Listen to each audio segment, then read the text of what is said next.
ইফালে শ্ৰীমন্ত শংকৰদেৱ সংঘৰ ৯৫ সংখ্যক অধিৱেশনলৈ পদব্ৰজে বাপ আইমাতৃসকল জামুগুৰি হাটলৈ পদব্ৰজে যাত্ৰা হাওৰাঘাট বেলগুৰি গাঁৱৰ ভকত বৈষ্ণৱৰ বেলগুৰি প্ৰাথমিক শাখাৰ নামঘৰত সেৱা লৈ যাত্ৰা আৰম্ভ কৰিছে দলটোৱে ১৫০ কিলোমিটাৰ পদব্ৰজে গৈ অধিৱেশনস্থলীত উপস্থিত হ'ব বাপ আৰু আইমাতৃসকল।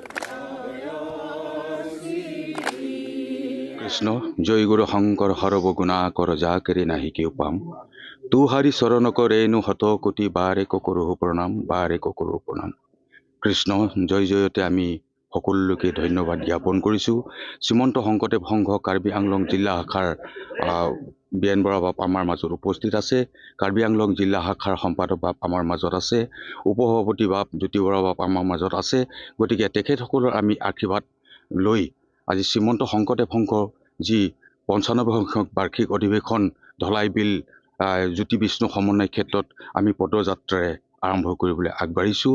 তেখেতসকলৰ যি আমাক আশীষ প্ৰদান কৰিছে এই আশীষ প্ৰদান লৈ আমি আজি ৫ দিনীয়া আজি আমি ১ তাৰিখৰ পৰা আমি ৫ তাৰিখে উপনীত হ'বলৈ আমি এটা চেষ্টা চলাই আছোঁ।